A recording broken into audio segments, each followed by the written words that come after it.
Hi everyone, my name is Nidhi Bhatnagar and I welcome you all in this channel. तो आज के video में हम क्या देखेंगे, देखो आज हम करने वाले हैं history chapter 2 class 10th nationalism in India का सेकंड पार्ट। जैसे आपके बुक में ये 4 पार्ट्स में है, मैं भी कोशिश करूंगी कि इसको 4 पार्ट्स में ही कवर करूं। ठीक है, तो चलिए अब हम यहाँ से शुरू करते हैं। फर्स्ट पार्ट मैंने ऑलरेडी अपलोड कर रखा है, different strengths with in the movement. अब मूवमेंट की ना अलग अलग धाराएं थी।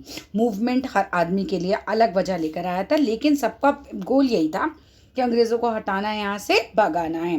द नॉन कॉपरेशन खिलाफत मूवमेंट जो कि शुरू हुआ था बिगिन इन जनवरी 1921।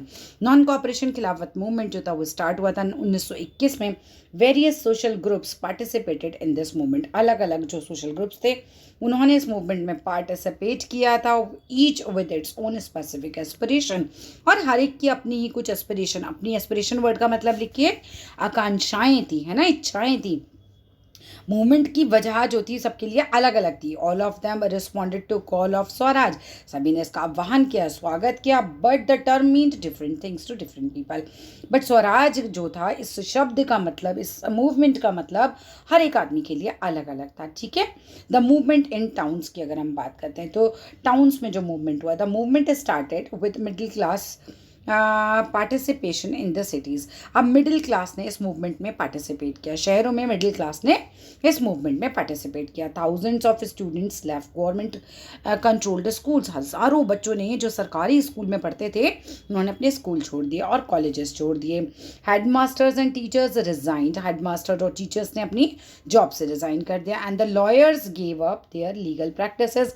जो वकील थे उन्होंने अपनी लीगल प्रैक्टिसेस को भी छोड़ दिया। The council elections were boycotted in most provinces except Madras. Important है, देखो इसी बीच काउंसिल के इलेक्शंस हुए, इलेक्शंस को बायकॉट कर दिया मद्रास के अलावा बाकी सब ने। ठीक है, the council elections were बायकॉटेड in most provinces. ज़्यादातर प्रांतों में, तो तब तो प्रांत हुआ करते थे ना, स्टेट्स, राज्य नहीं होते थे, प्रांत हुआ करते थे। ठीक है, तो बहुत सारे प्रांतों में क्या किया, काउंसिल इलेक्शंस को भाई उन्होंने कहा हम नहीं पार्टिसिपेट करेंगे, इनके इलेक्शंस में भी नहीं खड़े होंगे। लेकिन किसने किसने किया था, जस्टिस पार्टी जो कि मद्रास की थी, इन्होंने पार्टिसिपेट किया था। ठीक है, ये पार्टी थी नॉन ब्राह्मण्स की, यानी कि इस पार्टी में ब्राह्मण लोग नहीं थे। ये क्या महसूस करते थे, felt that entering the council was one way of gaining some power. अब इनको लगता था कि भाई अगर हम इस काउंसिल इलेक्शन में पार्टिसिपेट करते हैं तो हमें पावर्स मिलेंगी। ठीक है, इसमें ब्राह्मण नहीं थे, ध्यान दीजिएगा। ये मद्रास की पार्टी थी, जस्टिस पार्टी। ठीक है, काउंसिल पार्टी नहीं, जस्टिस पार्टी थी मद्रास की। ठीक है, इन्होंने काउंसिल इलेक्शंस में भाग लेने के लिए मना नहीं किया था। और ये क्या महसूस करते थे कि इससे उन्हें कुछ पावर्स मिलेंगी और something that usually only Brahmans had to access. और क्योंकि इसमें ब्राह्मण नहीं थे, इनको लगता था कि जो जो ब्राह्मणों को पावर मिली हुई थी ना, वो इलेक्शन के जरिए ही हमें मिल सकती है। ठीक है, अदरवाइज नहीं मिल पाएगी। The effects of non cooperation on the economic front were more dramatic. अब जो इसके जो प्रभाव थे ना इस आर्थिक मोर्चे पर हम देखें तो इसका जो असहयोग आंदोलन का असर था वो तो और भी ज़्यादा नाटकीय था, मतलब बड़ा ड्रामेटिक था। Foreign goods were बायकॉटेड। Foreign goods को क्या किया था, देखो आर्थिक में नाटकीय क्यों कह रहे हैं, लोग अपने घर का सामान ही उठा उठा के जला रहे थे। ठीक है, सड़कों पे ले आते थे और फूक देते थे उसको, तो बड़ा ऐसा नाटक सा चल रहा है, क्या ड्रामा चल रहा है। लेकिन ड्रामा नहीं था, उनका तरीका था, अपना विरोध प्रदर्शन करने का तरीका। ठीक है, इसको इसीलिए ड्रामेटिक वर्ड कहा गया। The effects of non cooperation on the economic front अगर हम बात करते हैं वो मोर dramatic. Foreign goods were बायकॉटेड। Foreign goods को बायकॉट किया गया। लीकर शॉप्स जो थी पिकेटेड मतलब क्या होता है भाई, पिकेटेड का वर्ड का मतलब हमें स्पेसिफिकली यहाँ दिया हुआ है कि a form of demonstration to और प्रोटेस्ट। ये एक ऐसी फॉर्म है प्रदर्शन की या फिर विरोध दिखाने की, बाय विच पीपल जो हैं ब्लॉक कर देते हैं एंट्रेंस टू अ शॉप और फैक्ट्री और ऑफिस। कहते नहीं अब आप इसके अंदर नहीं जा सकते, तो लीकर शॉप को भी लोगों ने क्या कहा कि अब आप इसके अंदर नहीं जा सकते, लोगों को रोक दिया गया। एंड फॉरेन क्लोथ्स बर्न्ड, मतलब फॉरेन क्लोथ्स को जला दिया। ह्यूज बोन फायर, खूब सारी लकड़ियाँ लगाई, ह्यूज बोन फायर बनाया, यहाँ पे आग जलाई और सब अपने अपने घर से कपड़े ला ला के इसके अंदर फूक रहे थे। ठीक है, क्योंकि वो फॉरेन में बने हुए थे। The import of foreign clothes halved between 1921 and 22। अब जो इम्पोर्ट बाहर से हमारे यहाँ देश में जो भी चीज़ें आती होंगी वो तो आधी ही रह गई, क्योंकि हमारे देश के लोग तो उन्हें यूज़ ही नहीं कर रहे ना, तो बिकी नहीं रही होंगी, तो वो इम्पोर्ट जो था वो आधा रह गया। 1921 से 1922 के बीच में important date. Its value dropping from ₹10 crore से लेकर 57 करोड़। अगर 102 करोड़ का सामान यहाँ आता था तो अब वो 57 करोड़ का ही आ रहा है। इन मैनी प्लेसेस जो कि merchants and traders refuse to trade in foreign goods, बहुत सारी जगहों पर जो मर्चेंट्स थे, ट्रेडर्स थे, व्यापारी लोगों ने क्या कहा, उन्होंने कहा कि हम इन गुड्स में ट्रेड ही नहीं करेंगे, क्योंकि लोग अगर यूज़ नहीं कर रहे तो वो बेचेंगे कैसे। So as a boycott movement spread, जिस तरीके से बाइकॉट मूवमेंट फैला, the people began discarding imported clothes, लोगों ने डिस्कार्ड करना यानी बहिष्कार करना शुरू कर दिया इम्पोर्टेड क्लोथ्स का, कि भाई अपने को नहीं चाहिए, अपने को पहनना ही नहीं है। And wearing only Indian ones, और वो क्या पहनना था, बस केवल इंडियन वंस को पहनना था। Production of Indian textile mills and handlooms went up, कब वेंट अप हुई थी, 1921-1922 के बीच में, ये याद कर लेना, ठीक है, क्योंकि अब यहाँ का बिक रहा होगा। But this movement in the cities gradually slowed down for a variety of reasons, लेकिन ये जो मूवमेंट था वो सिटीज़ में थोड़ा सा स्लो डाउन हो गया था, ठीक है। क्यों हुआ था, khadi cloth was often more expensive, khadi का जो कपड़ा था वो ज़्यादा एक्सपेंसिव हुआ करता था, महंगा हुआ करता था। देन मास्ट प्रोड्यूस्ड मिल क्लोथ, मास्ट प्रोड्यूस क्यों कहा गया, क्योंकि एक साथ बहुत सारा कपड़ा जो है मिल में प्रोड्यूस होता था, खादी तो ऐसे मिल में बनती नहीं थी उस समय की।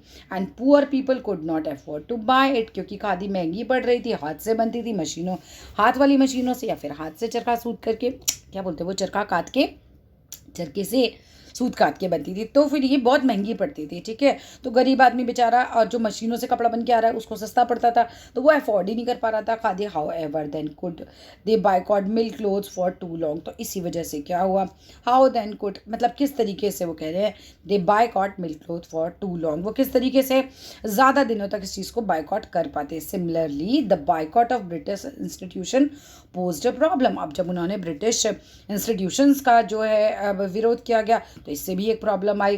क्या हुआ, for the movement to be successful alternative Indian institution had to be set up. भाई ऐसा होना चाहिए था कि अगर ये स्कूल्स में हम ब्रिटिश के नहीं जाएंगे तो फिर हिंदुस्तानी के इतने ज़्यादा स्कूल भी होने चाहिए थे कि बच्चे वहाँ चले जाते, उतने ही कॉलेजेस की भी ज़रूरत है, लेकिन ये सब तो सेटअप पहले नहीं किया गया था, ठीक है। तो ये मूवमेंट कैसे चलता, मतलब स्कूल ही नहीं है, बच्चे तो कहाँ जाएंगे, कॉलेजेस नहीं है तो कहाँ जाएंगे, अगर अंग्रेज़ों के नहीं जाएँ तो कहाँ जाए, क्या करें, अनपढ़ ही रहें, ठीक है। तो वो सब तो संभव नहीं है, प्रैक्टिकल नहीं था। तो these were slow to come up, these were slow to come up, और सो स्टूडेंट्स ने क्या किया भाई, एंड टीचर्स ने बिगिन ट्रिकलिंग बैक, और ट्रिकलिंग बैक का मतलब वापस लौटने लगे, कहाँ पर, टू गवर्नमेंट स्कूल्स में। लॉयर्स ने फिर से ज्वाइन कर लिया, joined back work in government courts में, वापस उन्होंने काम करना शुरू कर दिया। अब rebellion in countryside, rebellion का मतलब होता है बच्चे party, rebellion in country side मतलब जिस तरीके का ये आंदोलन हमारा वहाँ हुआ था, इसी तरीके से ग्रामीण इलाकों में जो विद्रोह हुआ, रिबेलियन का मतलब होता है विद्रोह, और कंट्री साइड का मतलब होता है गांव के इलाके, इनके मीनिंग्स लिखते रहना।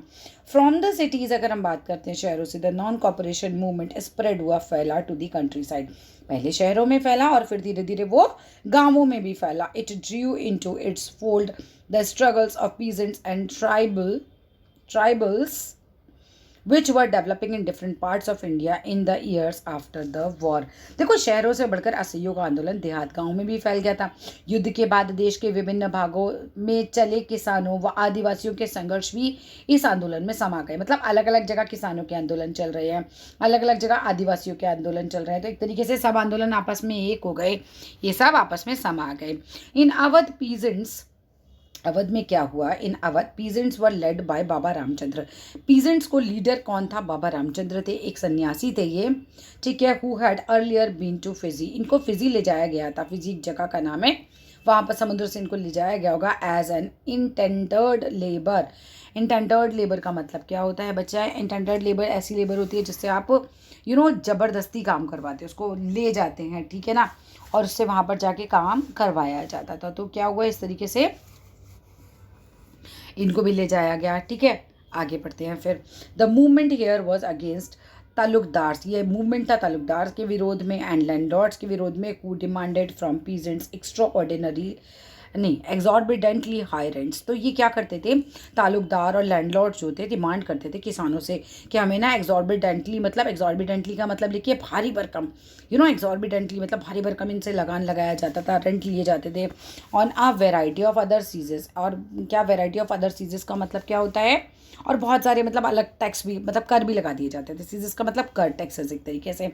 Peasants had to do begar, peasants को, किसानों को बेचारों को बेगार भी करना पड़ता था, and work at landlords farms without any payment, और बिना किसी पेमेंट के ही लैंड लॉर्ड्स के, जमींदारों की ज़मीनों पर काम करना पड़ता था। एक शब्द आता है बेगार, उसका मतलब देख लीजिए।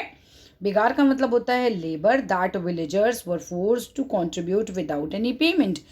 ऐसे मजदूरी करना गांव वालों को, कि मतलब ऐसी लेबर एक तरीके से गांव वालों की, जिसमें उनको क्या किया जाए भाई, फोर्स किया जाए कि आप ना बिना किसी पारिश्रमिक के, कि आपको कुछ पैसा नहीं मिलेगा पर आपको काम करना है। तो ये सभी कराया जा रहा था। अब इतना करोगे तो ऑब्वियसली एक दिन तो बम ये फटना ही था। As tenants they had no security of tenure. अब एक तरीके से किराए पे ले लिया इन्होंने, ठीक है। तो इनकी तो कोई भी सिक्योरिटी रही नहीं थी, पट्टेदार के तौर पर ये काम करते थे, पट्टे निश्चित हो जाते थे यहाँ पर ही, कोई सिक्योरिटी नहीं थी। बीइंग रेगुलरली इविक्टेड, और इनको ना रेगुलरली हटा भी दिया जाता था। इविक्टेड का मतलब होता है, बच्चों लिख लो, इसका मतलब होता है हटा देना, वंचित कर देना उस चीज़ से, ज़मीन से, so that they could acquire no right over the leased land. देखो आपने एक लीज लैंड ली, लीज पर ले रखी है, ठीक है। तो अब आपको ना कुछ टाइम बाद इस पर से हटा दिया जाएगा। कि ऐसा होता है ना, कुछ कुछ कानून होते हैं ना, कितने टाइम तक अगर आपने काम कर लिया तो लैंड आपकी हो जाएगी। तो इनको बीच बीच में से इविक्टेड भी कर देते थे, हटा देते थे। The peasant movement demanded reduction of revenue. Peasant movement ने क्या कहा, पीजेंट मूवमेंट में किस चीज़ की डिमांड रखी गई थी कि भाई रिडक्शन हो रेवेन्यू का, रेवेन्यू कम किया जाए। एबोलिशन ऑफ बेगार, एबोलिशन मतलब एक तरीके से ख़त्म किया जाए ये बेगार वाली जो कहना चाहिए रीति है एक तरीके से, वो उसको ख़त्म किया जाए। एंड सोशल बाइकआउट किया जाए ऑफ अप्रेसिव लैंडलॉर्ड्स का। जो अप्रेसिव लैंडलॉर्ड्स है ना, उनको मतलब एक तरीके से सोशल बाइकआउट कैसे होता है, लेट सपोज एक बंदा है, उसका सोशल बाइकआउट करना है, तो उसको बोलेंगे कि इसको दर्जीज के कपड़े ना सिए, धोबीज के कपड़े ना धोए, इसको कोई अपना सामान ना बेचे। तो ऐसे करके एक तरीके से बाइकआउट कर दिया जाता है। इन मैनी प्लेसेस इसी तरीके से फिर क्या हुआ इन लैंडलॉर्ड्स के साथ, इन मैनी प्लेसेस, कहाँ थे, इन मैनी प्लेसेस नाई धोबी बंद हो गया। नाई धोबी बंद में क्या हुआ था, ये क्या ऑर्गेनाइज हुआ था, were organise by panchayat to deprive landlords of the services of even barbers and washerman. So landlords के साथ क्या किया गया, डिप्राइव कर दिया गया इनको, मतलब एक तरीके से इनको वंचित कर दिया गया, इनको हटा दिया गया। क्या, किस चीज़ से वंचित किया, कि बार्बर्स बोलते थे जो दाढ़ी बड़ी बनाते हैं ना, बाल बाल काटते हैं, ठीक है। तो उन्होंने क्या कहा, उन्होंने कहा कि भाई हम आपके ना बाल भी नहीं काटेंगे, हम आपके मुझे दाढ़ी कुछ नहीं बनाएंगे, राइट। वॉशरमैन ने कहा हम आपके कपड़े नहीं धोएंगे। तो इस तरह इनको इनकी सर्विसेज इनसे छीन ली जा रही थी। तो इन जून 1920 में क्या होता है, Jawaharlal Nehru begin going around the village in Awadh. Jawaharlal Nehru ने अवध के गांव में ऐसे वो गए होंगे और टॉकिंग टू द विलेजेस, उन्होंने वहाँ पर गांव वालों से बात की and trying to understand the grievances. Grievances होती हैं हमारी भाई, उनकी जो प्रॉब्लम्स थी, उनकी जो दुख थे ना। तो जवाहरलाल नेहरू गए और उन्होंने गाँव वालों से मतलब अंडरस्टैंड करने की कोशिश करी कि क्या प्रॉब्लम क्या है, कहाँ पर, अवध में। कब, 1920 में। किसने, जवाहरलाल नेहरू ने, राइट। बाय अक्टूबर, यानी अक्टूबर तक क्या हुआ, द अवध किसान सभा was setup and headed by Jawaharlal Nehru. Jawaharlal Nehru और बाबा रामचंद्र एंड फ्यू अदर्स लोगों ने अवध किसान सभा का सेटअप कर लिया था अक्टूबर आने तक। 1920 की बात चल रही है यहाँ पर। विद इन अ मंथ, एक ही महीने में, over 300 branches had been set up in the villages around this region. मतलब लगभग 300 गाँवों में जाके अवध किसान सभा की क्या हुआ, जगह जगह जो थे क्या बोलते हैं उसकी, ब्रांचेस बन गई। So when the non cooperation movement begin, जब नॉन कोऑपरेशन मूवमेंट स्टार्ट हुआ द फॉलोइंग ईयर, अगले साल, the effort of the Congress was to integrate the Awadh panchayat struggle into the wider struggle. अब इन्होंने क्या कोशिश की, भैया इन्होंने 300 जगह ब्रांचेस तो बनाई ली थी, ठीक है। तो इन्होंने एफर्ट डाला टू कांग्रेस वॉज टू, इन कांग्रेस का क्या एफर्ट रहा होगा, टू इंटीग्रेट कर दो अवध पीजेंट स्ट्रगल को इस वाइडर स्ट्रगल के अंदर, ठीक है, एक तरीके से मिक्स कर दो, ठीक है। किसान, चलो आगे देखते हैं इसके बाद।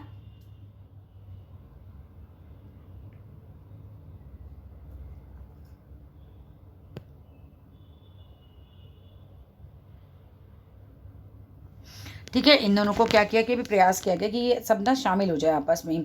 The peasant movement however developed in forms that the Congress leadership was unhappy with. अब क्या हुआ, इस पीजेंट मूवमेंट से फिर भी हम कह सकते हैं कि डेवलप्ड इन फॉर्म्स, इस तरीके की फॉर्म में ये उभरा था पीजेंट मूवमेंट। ये लोग मार वार भी देते थे ना लोगों को। तो that the Congress leadership was unhappy with, इनसे ज़्यादा खुश तो नहीं थे।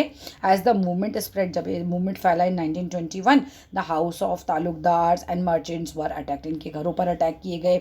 बाजार वर लूटेड, बाजार जो थे वो लूट लिए गए। एंड ग्रेन्स होर्ड्स जो होते थे, ग्रेन होर्ड्स होते हैं जहाँ पर कि मतलब ग्रेन रखा जाता है एक तरीके से, अनाज रखा जाता है, अनाज के गोदाम को बोलते हैं, वर टेकन ओवर मतलब यहाँ पर भी लूटपाट कर ली गई। In many places local leaders told, बहुत सारी जगह पर लोकल लीडर से कहा गया, पीजेंट्स से टोल्ड पीजेंट्स लोकल लीडर से पीजेंट्स से कहा that Gandhi had declared the no tax were to be paid and land was to be redistributed among the poor। अब बड़ी सारी जगह ना एक तरीके से गलतफहमी भी फैल गई थी। क्या हुआ था, बहुत सारी जगहों पर ना स्थानीय जो भी नेता थे उन्होंने किसानों को क्या समझा रहे थे वो, कि गांधी जी ने ऐलान कर दिया है कि अब कोई लगान नहीं भरेगा और ज़मीन गरीबों में बांट दी जाएगी। बेचारे अनपढ़ लोग उन्होंने तो उनकी बात मान ली और महात्मा गांधी का नाम लेकर लोग अपनी सारी कार्रवाइयों और अपनी आकांक्षाओं को सही ठहरा रहे थे। The name of Mahatma Gandhi was being invoked to sensation. लोग महात्मा गांधी का नाम लेते थे लीडर्स और लोगों से अपना काम कराते थे, अपनी जो भी एक्शंस हैं, जो भी एस्पिरेशंस, उनकी इच्छाएं थी, उनको पूरा कराते थे। कहते महात्मा गांधी ने कहा, और लोग महात्मा गांधी की बात को बहुत मानते ही थे। ठीक है, तो ये सब हो रहा था। अब आगे चलते हैं। यहाँ पर tribal peasants interrupted the messages of Mahatma Gandhi and interrupted नहीं है, interpreted the message of Mahatma Gandhi and the idea of Swaraj in yet another way. अब जो ट्राइबल पीपल थे, जो आदिवासी थे, ठीक है, जो जंगलों वंगलों में नहीं रहते, ट्राइबल पीपल आदिवासी बोलते हैं इनको, ठीक है। अब इनका क्या हुआ, इन्होंने महात्मा गांधी का जो भी संदेश था, जो भी मैसेज थे, वो उनको अपने अपने हिसाब से इंटरप्रिटेट कर लेते थे। क्या इनका इसका ये मतलब हुआ एक तरीके से, the idea of Swaraj in yet another way, दूसरी तरीके से ले लिया, in the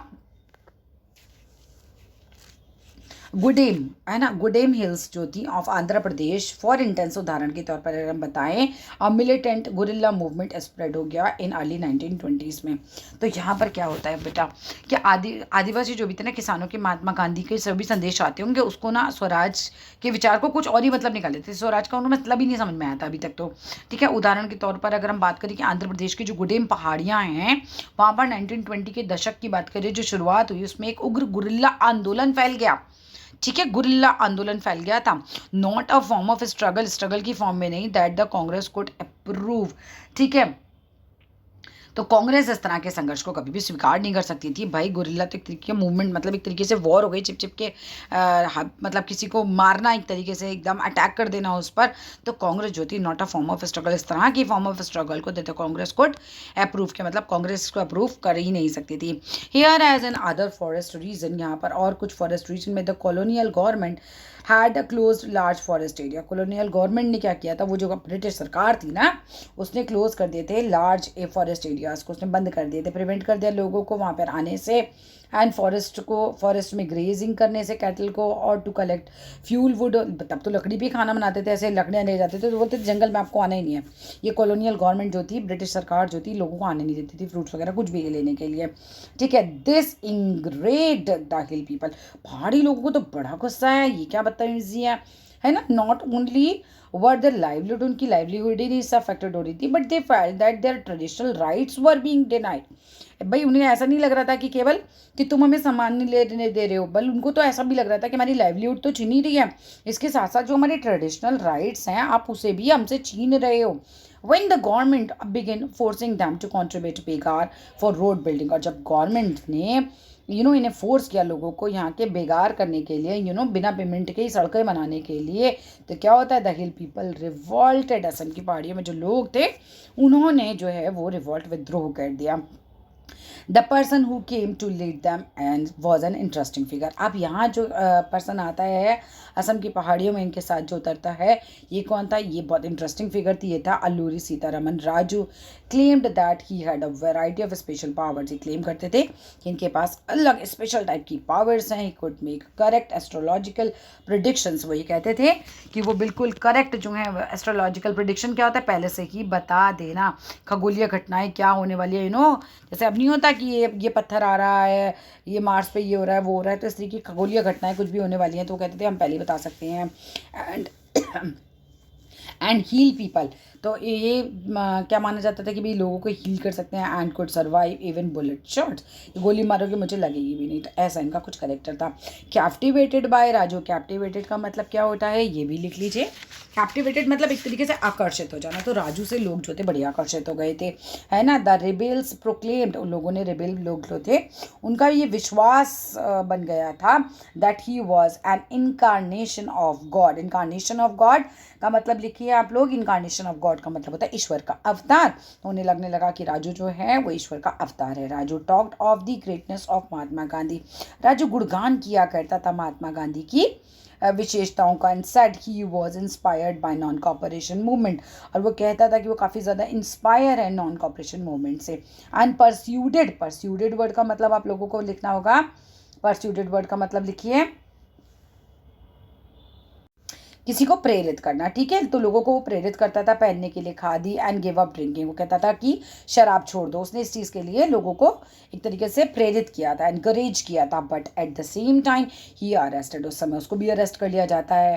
that India could be liberated only by the use of force and non violence. अब क्या होता है, इसको भी जो है अरेस्ट कर लिया जाता है, ठीक है।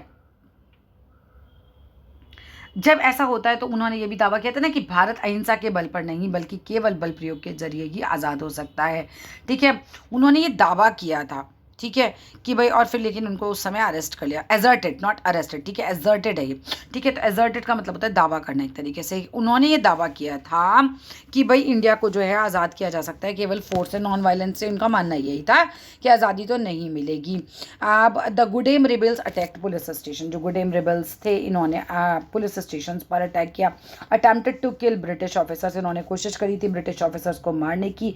And carried on guerrilla wars for achieving Swaraj, और लगातार ये लगे रहे थे गुरिल्ला वॉर्स करने में स्वराज को पाने के लिए। राजू वॉज कैप्चर्ड, राजू को पकड़ा गया। एंड एग्जीक्यूटेड, उसको फांसी भी दी गई थी, ठीक है। यहाँ पर ये होता यही है, ठीक है। इनको पकड़ लिया गया, इनको फांसी दी गई 1924 में, इंपॉर्टेंट डेट है। And over time became a folk hero, लेकिन तब तक तो वो लोगों के जो थे लोकनायक वो बन ही चुके थे, लोगों के लिए वो हीरो बन चुके थे। स्वराज इन प्लांटेशन, स्वराज इन प्लांटेशन का मतलब होता है कि बागानों में स्वराज, जो बड़े बड़े टी गार्डन्स वगैरह थे वहाँ पर स्वराज क्या क्या मतलब था और क्या हुआ था। Workers too had their own understanding of Mahatma Gandhi and the notion of Swaraj, जो वहाँ पे काम करने वाले वर्कर्स थे वो महात्मा गांधी के जो भी विचार थे स्वराज के लेकर वो अपनी ही समझ से उसको मीनिंग निकाल लेते थे। लेट अस सपोज पापा ने कोई बात कही है तो आपने उसको कुछ और ही मतलब निकाल लिया, तो ऐसे ही ये लोग भी कुछ और ही मतलब निकाल लेते थे। For plantation workers in Assam, जो प्लांटेशन वर्कर्स थे आसाम के, फ्रीडम का मतलब था right to move freely in and out of the confined space in which they were enclose.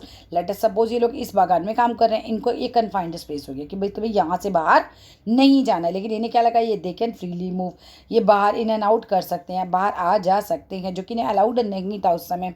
And it meant retaining a link with the village from which they had come, और उनको क्या लगता था स्वराज का मतलब है कि वो अपने गांव से भी लिंक कर सकते हैं जहाँ से वो आए, जबकि उनको तो ज़बरदस्ती वहाँ ले जाया गया बागानों में काम कराने आसाम में, ठीक है। और ये लोग अलाउड नहीं थे इधर उधर ऐसे घूमने के लिए। Under the inland immigration act, एक इनलैंड इमिग्रेशन एक्ट था 1859 में हुआ था। Plantation workers were not permitted to leave the tea gardens without permission, इनको बाहर जाने की वो ही नहीं थी, इजाज़त ही नहीं थी। And in fact they were rarely given such permissions, और सच बताएं तो इनको ये परमिशंस मिलती भी बहुत रियरली थी। When they heard of the non cooperation movement, जब इन्होंने इस नॉन कॉपरेशन मूवमेंट के बारे में सुना तो thousands of workers डिफाइड the authorities, तो जो हज़ारों जो वर्कर्स थे उन्होंने क्या किया, उन्होंने अवहेलना करी अथॉरिटीज़ की। And left the plantation and headed home, और प्लांटेशंस को, बगानों को छोड़ छोड़ के अपने घर जाने लगे। They believe that Gandhi Raj was coming, इनको लगता था कि गांधी राज आ रहा है। And every one would be given land in their own villages, और सभी को क्या मिलेगी, वो जब अपने अपने गाँव पहुँचेंगे तो सबको लैंड मिलेगी, इनको ऐसा लगता था। दे हाउ एवर फिर भी नेवर रीच देयर डेस्टिनेशन, लेकिन लास्ट में सच में ये लोग अपने डेस्टिनेशन में पहुँच ही नहीं पाते। जो आसाम के बागान वर्कर्स होते हैं नहीं पहुंच पाते। स्ट्रैंडेड ऑन द वे, इन रास्ते में ये फंस जाते हैं by a railway and steamer strike, क्योंकि उस समय रेलवे की और स्ट्रीमर्स की, पानी वाले स्ट्रीमर्स की स्ट्राइक होती है और ये रास्ते में ही फंस जाते हैं। They were caught by the police, इनको पुलिस पकड़ लेती है। एंड ब्रूटली बीटन अप, और इनको बुरे तरीके से, बहुत ही बुरे तरीके से इनको मारा जाता है। द नेक्स्ट देखते हैं, the visions of these movements were not defined by the Congress programme. अब ये जो मूवमेंट हो रहा है स्वराज के, इसके ना मतलब क्या विजन है है, हम क्यों कर रहे हैं, इसका क्या मतलब है, कांग्रेस समझा ही नहीं पा रही थी. They interpreted the term swaraj in their own ways. जो लोग थे चाहे वो कहीं के भी हों, वो अपने हिसाब से इसका कई मतलब निकाल लेते थे. Imagining is to be a time when all sufferings and all troubles would be over. इनका मतलब था स्वराज आएगा तो मतलब क्या होगा कि सारी परेशानियां खत्म, सारे ट्रबल्स खत्म.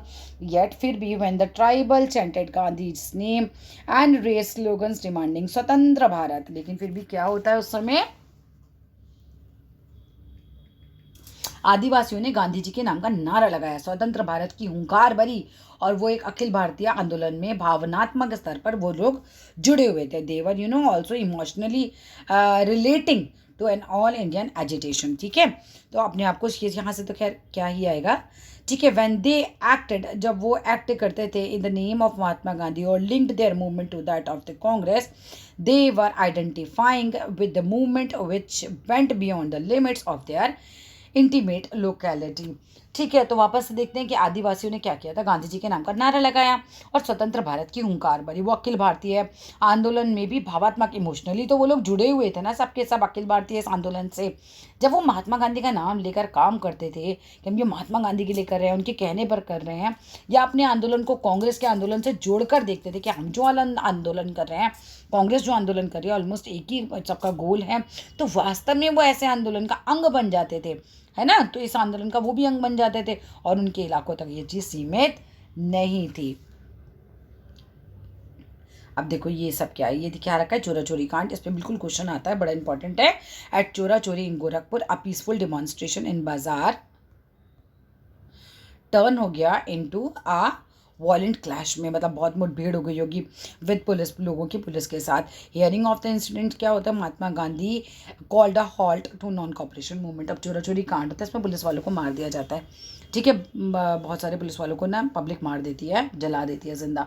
तो महात्मा गांधी जो है असहयोग आंदोलन के आह्वान, वो असहयोग आंदोलन रोकने का आह्वान करते हैं, क्योंकि उनको बिल्कुल भी वायलेंस ऐसे पसंद नहीं था. लगभग आई थिंक 22 पुलिस वालों को जिंदा जला दिया था पब्लिक ने. पब्लिक को पहले क्या हुआ होगा, देखो ये लोग जुलूस वुलूस कर रहे थे तो पुलिस वालों ने मारा, और फिर क्या हुआ, जब पुलिस वाले ने मारा तो पब्लिक जो थी हावी हो गई, ये लोग भागे, पुलिस स्टेशन में भागे, अपने आप को जेलों के अंदर बंद कर लिया खुद को. तो लोगों ने बाहर से आंख लगा दी. महात्मा गांधी को जब पता चला कि यार ये क्या है, मैं मना कर रहा हूँ अहिंसा करो अहिंसा करो, मैं बोल रहा हूँ अहिंसा नहीं करनी है, अगर आप फिर भी लोगों को ऐसे जिंदा जला रहे हो, आप इतना गलत कर रहे हो, तो महात्मा गांधी ने क्या किया, उस समय अपने इस मूवमेंट को, नॉन कॉपरेशन मूवमेंट को वापस ले लिया था. अब इस वीडियो में इतना ही. अब टुवर्ड सिविल डिसोबीडियंस पढ़ेंगे हम अपनी थर्ड पार्ट में. 4 पार्ट्स में ये वीडियो आएगा और चैप्टर हो जाएगा आपका फिनिश. वीडियो अच्छी लगी तो ज़रूर लाइक कीजिएगा, चैनल को शेयर कीजिएगा, सब्सक्राइब कीजिएगा. फिर मिलते हैं नेक्स्ट वीडियो में. Till then love you all and bye bye.